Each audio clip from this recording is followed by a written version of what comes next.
This is Bill King, and this is Conversations in All Keys at the Redwood Theatre, and welcome in. And my special guest today is Lou Pomanti. Hey, Bill. In a lengthy career as a composer, producer, musician, Gemini Award winner, and five-time nominee, Lou Pomanti has amassed credits in scoring, songwriting, producing, and performing on hundreds of musical projects from film, television, and albums. He's toured with Blood, Sweat, and Tears, Platinum Blonde. We're going to find out what you did there. Yep.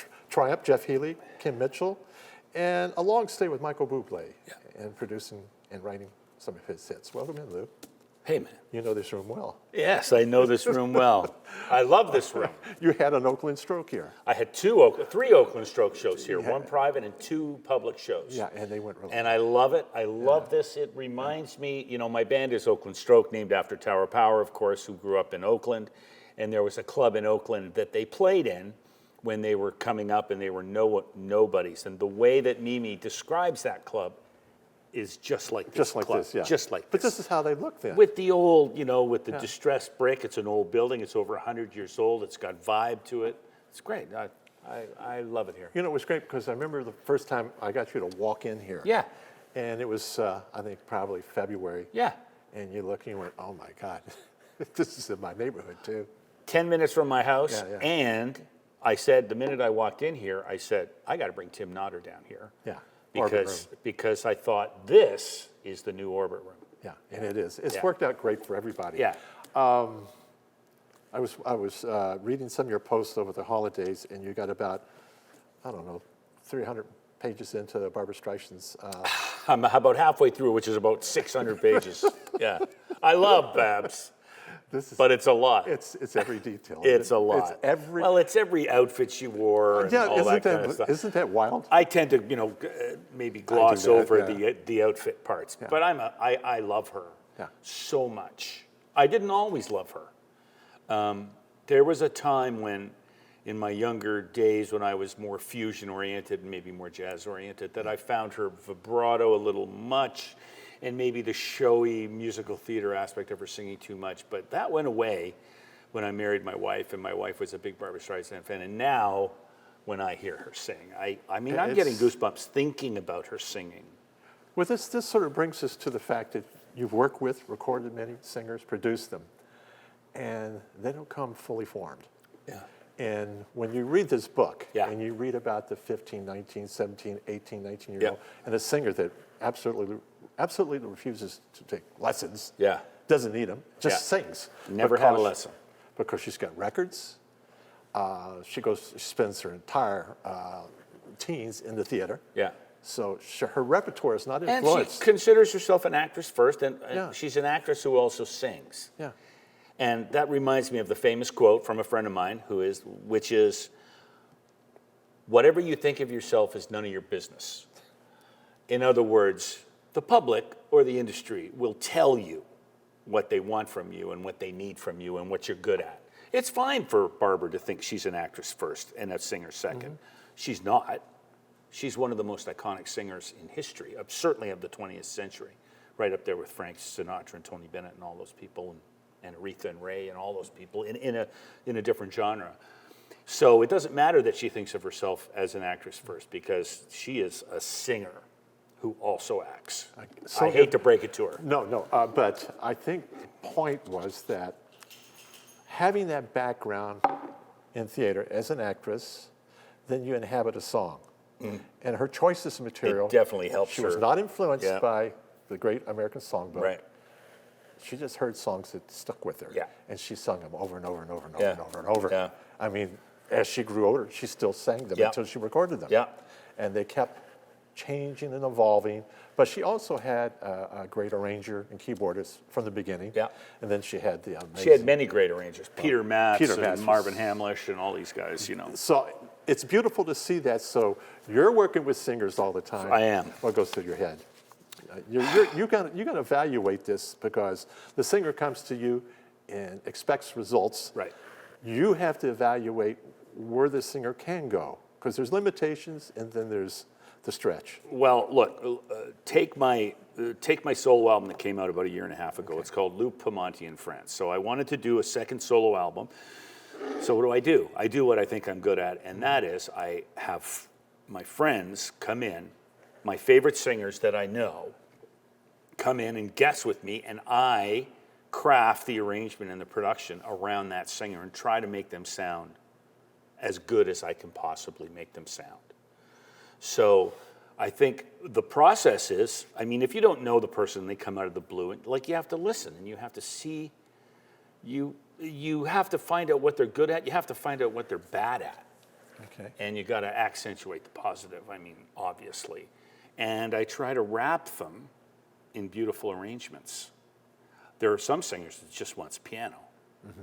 But then there's some singers that just, you want to put everything around them, the strings and the woodwinds and everybody. There is a situation, though, when a singer comes in fresh to you, many of them carry things with them that have to be eliminated. Yeah. To get to the core of the voice. Sure. This is where you're a psychiatrist. Yeah. Well, as a producer, we're part psychiatrists, right? You have Shrink. to, in some way, look at each person differently. Yeah. And how you approach it so they don't say, I'm out of here because this is what I do and this is who I am. Right. That's a struggle sometimes. Yeah, well, you work with lots of singers. Yeah, I know. Yeah, so, I mean, look, the most important thing, and I tell this to young guys, the most important thing is that every project is different. There are the projects where, say, a female singer will come in, or a male singer, it doesn't matter, and you'll talk about the arrangement, and then they'll go away, I'll craft the entire track by myself without their input. Mm-hmm. They'll come in and sing for 2 hours. I'll get them to sing it 8 or 10 times. Okay, see you later, and I send them the final master. Then there are the singers who want to be involved and are creative people and who want to be involved at every step of the process. And that's a whole different scene as opposed to you just being hired to wrap them in beautiful wrapping paper, right? It's, you consider yourself an accompanist. Yeah, oh yeah, there was that article, wasn't I read there? that. Yeah. Well, I think I am, because even though I have solo records, I'm rarely at the forefront of the tracks. Right. It's more like I'm trying to highlight the instrumentalist or the singer. Like, I have Randy Brecker play on a lot of my tracks over the last 3 or 4 years. He was introduced to me by a mutual friend, and I think he's played, whether it's my solo stuff, Robin Black or Mark Jordan, he's probably played on 12 tracks for me. And wrapping him in a beautiful bow, him being one of my childhood idols and one of the greatest soloists of all time. Just let them go. That's just, you just do your thing, Randy, and I'll wrap it for you. I always thought the same thing because I used frequently Mike Merle. Yeah, who I love, who's on Mark's record too. William Sprandi. And beautiful soloist. Great soloist. And then I just got out of the way. I just did the arranging and the tracks, produced it, but I find that sometimes outside of what we do, there are people who just are very capable of going places that we can't go. We don't go. Or even thought of. Yeah. And you go, oh my God. Well, that's why, that's why comping is such an important part of record production these days. Like when I work with Robin Black or Will or Mike or Randy, it's like 3-4 tracks. Okay, great. They're all great. They are. And then I let a day go by so that I'm not fresh with what just happened. Come back the following day and comp it. And I may use, first 2 lines from track 1, second 2 lines from track 2.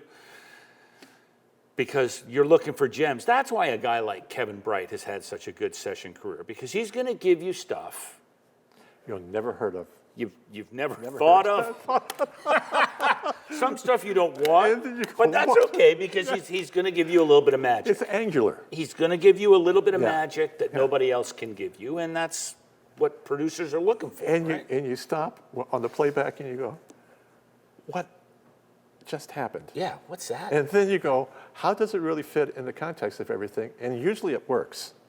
I liked it because with Kevin Bright, there are like 5, 6, 7 different kinds of guitars, string instruments on the floor. Yeah. And he goes, oh, I think I'll add this. And you go, well, I was even... Right, I thought we were done.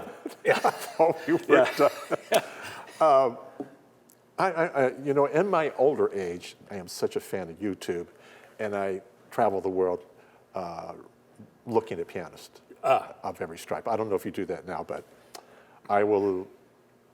It's opened up this continuous flow of Art Tatum. Oh, yeah. And Oscar we see all the Yeah. time, but then you get the classical side, then you get into this side, and it's on, and the algorithm will keep feeding you. Yeah.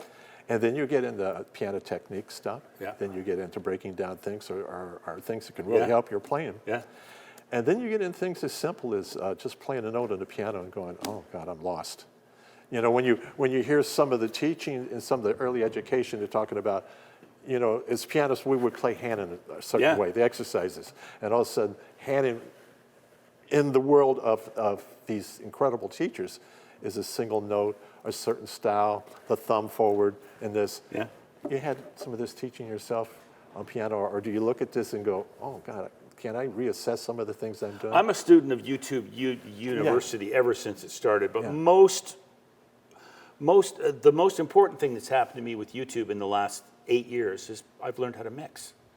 Okay. I'm now a mixer. I mix all my own records. I mix Yeah, all yeah. my solo records. I mix all Robin's records. I mix the John Finley record. And it like mixing is daunting. Yes. For guys that came up when we came up, it's like the engineers and the board were like, okay, you musicians, you stay away from that board now. That's way above your head. But we were next to the board all the time. That's right, but chair. don't. Did I ever touch a knob at No. the 400 sessions I did at Manta? No. I wouldn't have dreamed of it. So it was like a leap of faith. But I was going, it's all there on YouTube. And even though there may be some engineer out there who's technically better at the technical aspects of mixing, how is he going to compete with my 50 years of musical experience? He can't. He can't. But I am going to have a perspective on that mix that only someone who's been in the business and had the experiences that Yeah. I've had, which is only me, Yeah. is going to bring to that record. So I've learned that maybe even though some of my mixes, hey Lou, there's a little bit too much 250 in that mix. Well, Yeah. I'm hoping the mastering engineer is going to catch that, Yeah. but listen to the musicality of the mix, and so I've learned to trust myself and just go for it. Now, on your mixes, you go from headphones to, do you listen to a variety of settings, or will you listen through different headphones and then listen there and then keep going back and going, oh, God. Well, what I do is I've got my main setup Okay. in my studio, and I've got my speakers and I have a sub. And then when I need to check things, I bought the Slate VSX system for Okay. headphones, which emulates different rooms Okay. in all over the world, different mixing rooms, or in your car.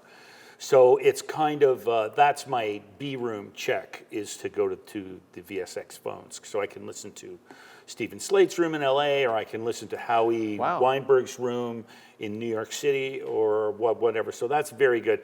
It beats running out to your car in the middle of winter and listening to And the car is the amphitheater, man. right? It's the best place to listen in the world. Yeah. No, that's great. Where were you born? Here, But what region of the city? I was born in the Northwest End in Weston at In Weston. Weston Road and Shepherd. Okay, and Well, actually, I was born in Little Italy at Kiel and St. Clair, but we moved when I was a couple of years old up to the West End. So I grew up in the West End. who dragged you into the music thing?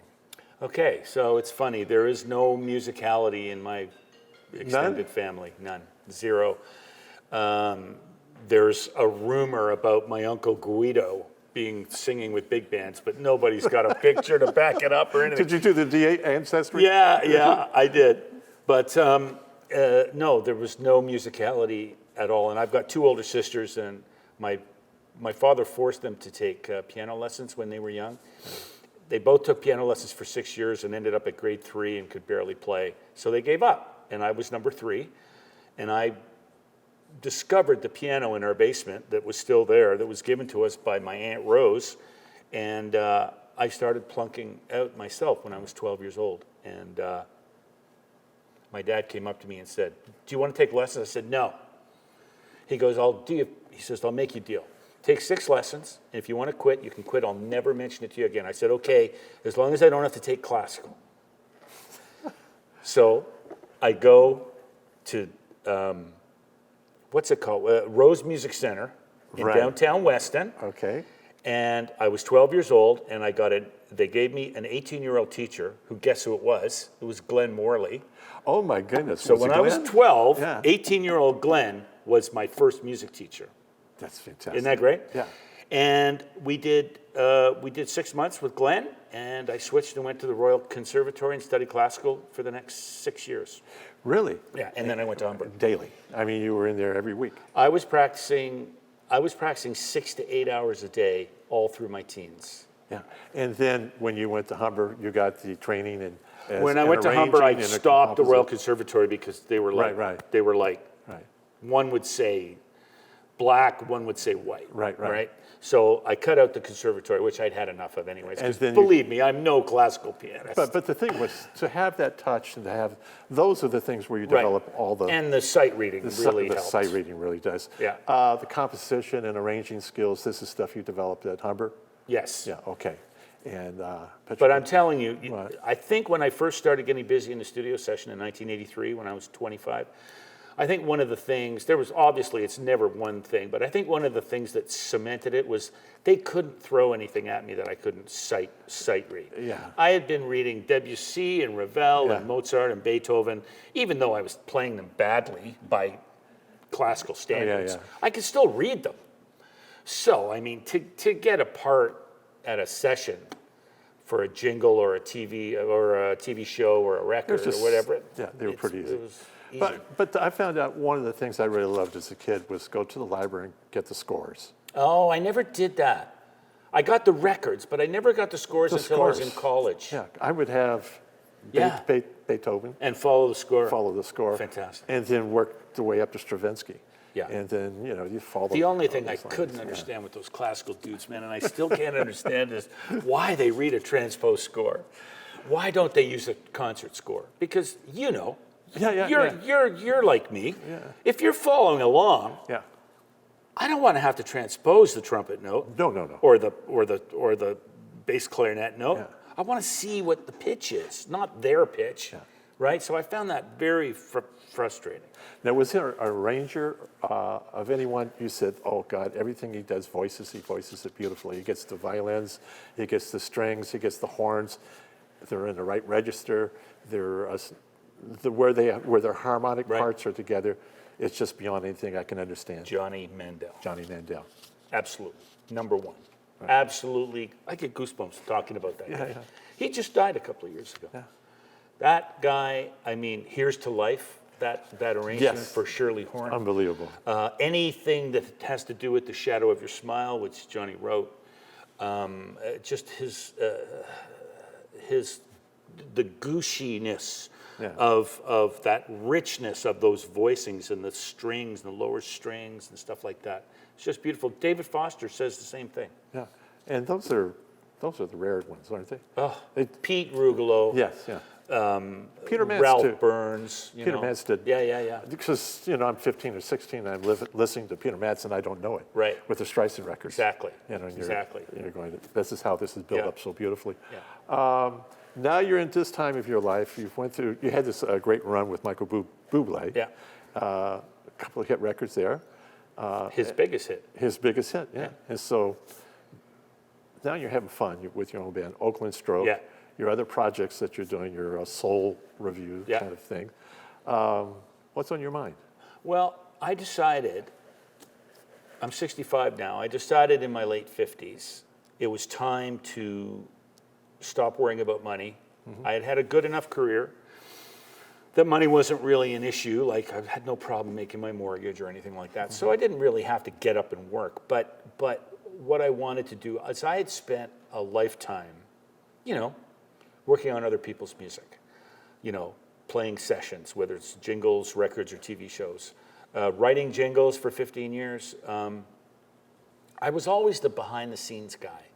And so I thought, but yet, by the time I was 55, I didn't have a whole lot that I could hold up and say, so what have you done in your life, Where's Lou? the inventory? Well, you can listen to this record, but it's by a different artist, and this sold a lot of records. Yeah. But it's not really me. It's Yeah. me contributing to this record, right? So I thought, well, let's see what you got. like I said to myself. So let's see what you got. And so I started, and it was very gratifying, and I got a lot of reaction. No money, of course, but a lot of positive feedback. And so the question becomes, how good am I? How good can I get? Yeah. How good is the music that I make when I compare it to my idols? Not to the people around you, but to the very top level of what you aspired to as a kid, the Gino Vanellis or the Earth, Wind and Fires or all Herbies and Chicks and all those guys. It's like, how does it stand up? And it's hard, right? It gets harder too. Well, because you listen more and you go, oh my God. Yeah. Well, some of it's inspired. Like some is art and some is craft. Right. I was listening to this classical pianist the other day. I think it was Peter Hamlin or something. I can't remember his name, but he says, we're going to look at the 5 hardest pieces of music ever made. And For piano? Yeah, for piano. Rock too? I left the house. Oh. Right. Yeah. Kids couldn't do But that. that's what, when I was a teenager going to see Oscar Peterson at the Ontario Place Forum, I would have this push and pull of, oh my God, that's the most fantastic thing in the world. I love it. Yeah. And the other side was, I will never play like that. And I know in my heart and soul that I will never play like that. And so it's elevating, and it was depressing as a young kid. But then, now you understand that you find your own voice. It's just about your voice. And of course, I'm not Oscar Peterson. Within everything that you've learned and you do. Yeah. Great time in life. Yeah. Yeah. Yeah, well, I get to indulge myself. Hey, listen to this, my wife, my poor wife, right? Did you do this to her? Hey, honey, come on down and listen to this, right? I won't even do that anymore. It's great, it's great. Yeah, so anyway, I feel sorry for her. It all started with that relationship with the keyboard, with the piano. You like to play solo piano, sit down and play. What do you feel when you play solo piano and you're by yourself?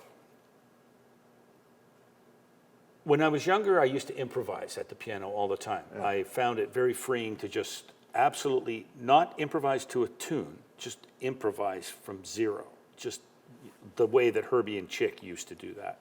And I found it incredibly freeing. Mm-hmm. I don't really do that anymore. What I do now is I'm really looking at how can I make an arrangement of a song that's unique to me. So when I do my jazz gigs now, there's 2 songs that I always do solo. I do Lush Life, which I've worked up my own arrangement of Lush Life, and also God Only Knows by Brian Wilson, which I absolutely is a masterpiece of a song.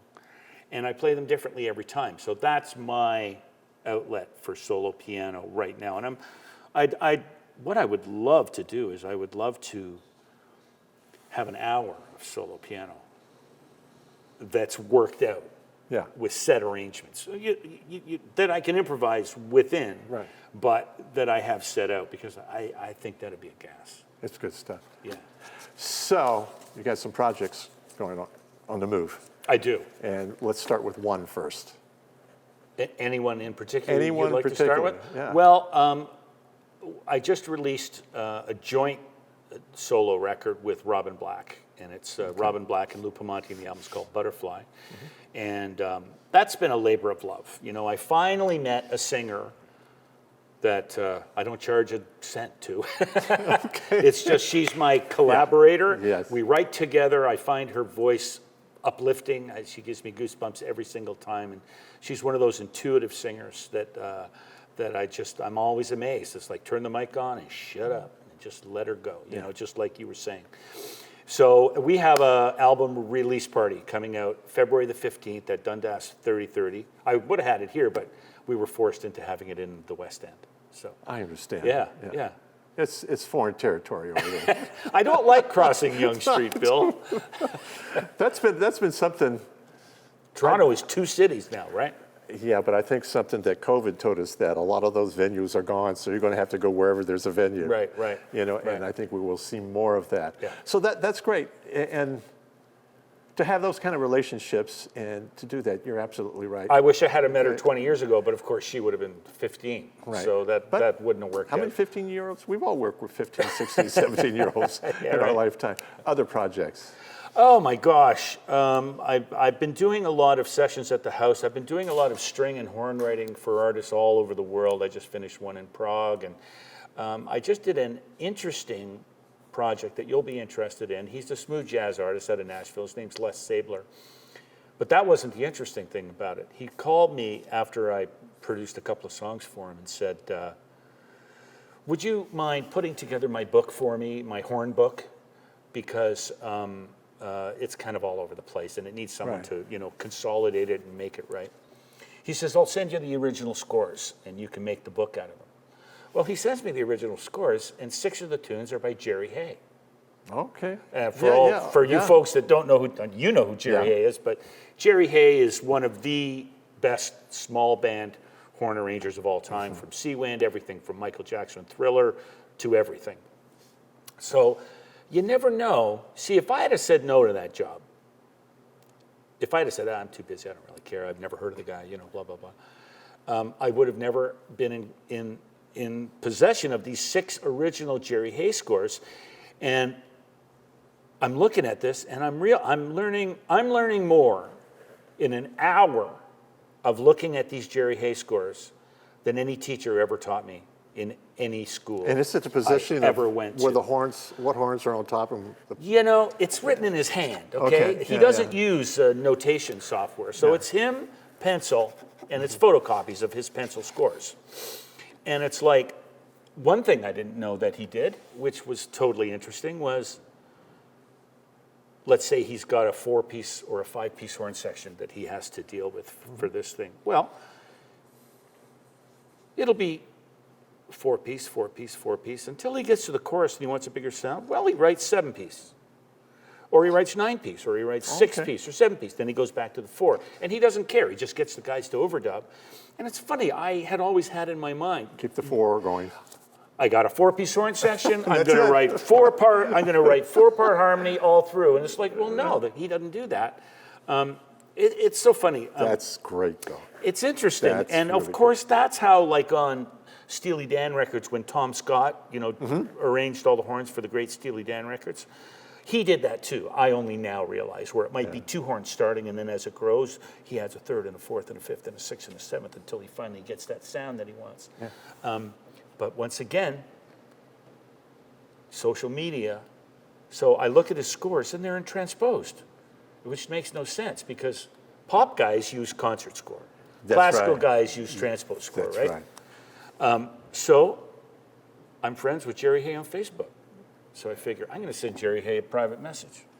Hey, Jerry, I'm working with Les, blah, blah, blah, and I can't believe you. Jerry gets right back to me and explains to me why he uses transposed score and all this stuff. And it just, I mean, no matter what the talk about music is or whatever questions anybody asks me, it always gets back to arranging. Yeah, it does. Did you ever hear what Burt Bacharach said about his work?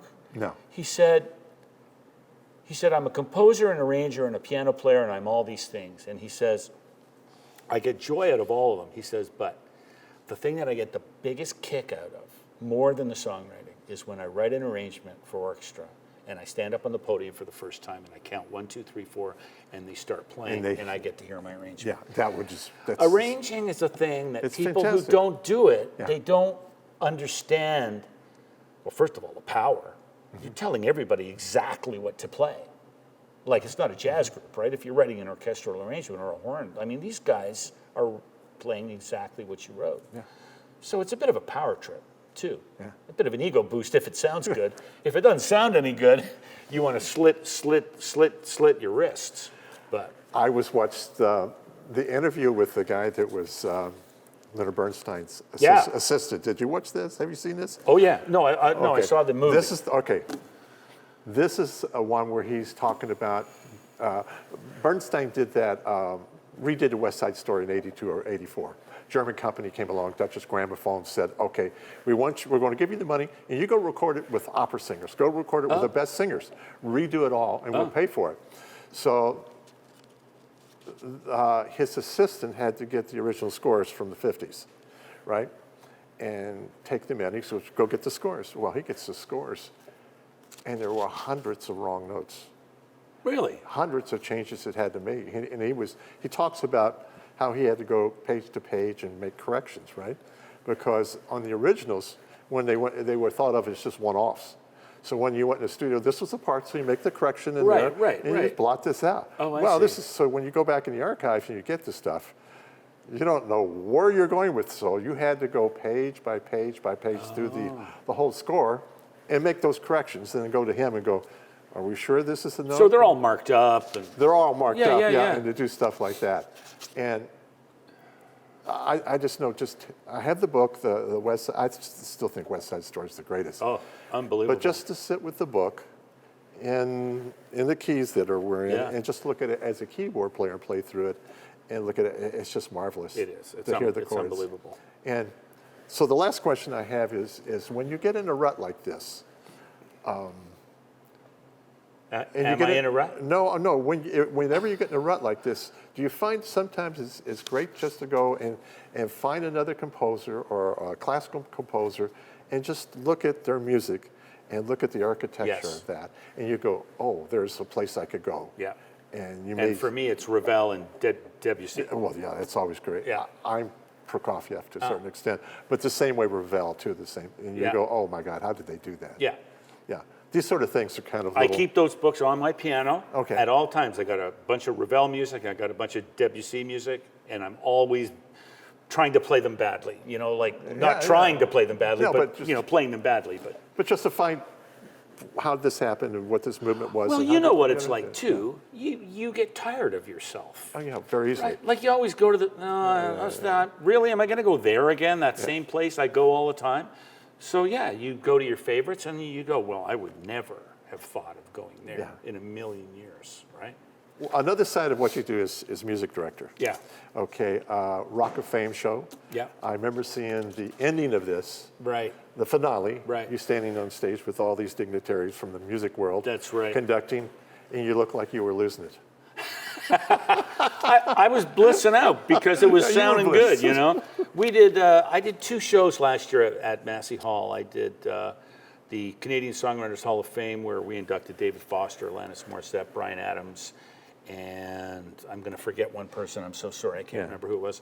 And then more recently, we did the Rock of Fame show, where we inducted 13 Canadian rock bands from the 60s and the 70s. And so, yeah, I was musical director for both shows. So I have an extended house band, which is maybe a 10-piece house band, and we back everybody up. Now, do you stress out over this stuff? Yeah, that's pretty stressful. The only thing that's more stressful than doing a music-centered show like these shows, because it's all music, right? The only thing that's more stressful than that, and that is my years in the early 2000s doing the Geminis and the Genie Awards. Okay. So that's live television, not live to tape, because all this stuff is live to an audience. Pre-recorded, yeah.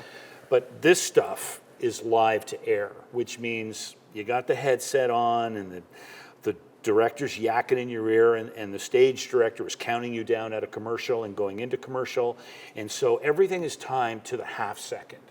So not only do I have to get everybody rolling and watch what's going on stage, and it's like the music better be a done deal, because the logistics of the job are what's going to be the challenge. If you're worried about the music, then you aren't thinking about timing, which is good. It's like Ricky Minor doing American Idol. Yeah. Like that's live to air. Yes. Right? And that is Precise. the most stressful. So this is next, where I've got 13 different artists performing with my house band. Right. So that goes back to a little bit about being a shrink a little bit, because there are people that are freaked out, people that go out of they aren't used to not playing with their own bands. Like, for example, we got Serena Ryder to sing You Ought to Know for Alanis Morissette, who's sitting in the front row. I gotcha. She called me, she said, Lou, she said, I don't think I can do it. Yeah. She said, I'm freaking out.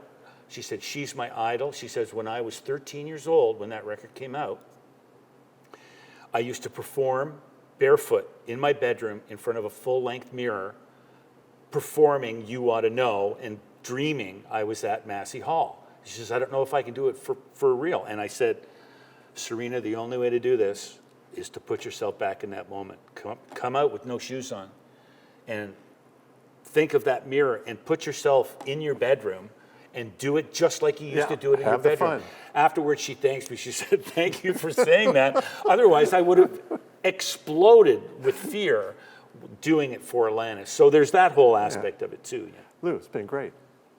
There's so much more to talk about, know, Bill. We Bill. just got started. The espresso hasn't worn off yet. No, this is great, and it's great to be here at the Redwood because we hang out here. I love it here. Yeah, we're here. And anyway, this has been Conversations in All Keys with Bill King and my very special guest, Lou Pomanti. Thanks again. Thanks, Lou. brother. Yeah.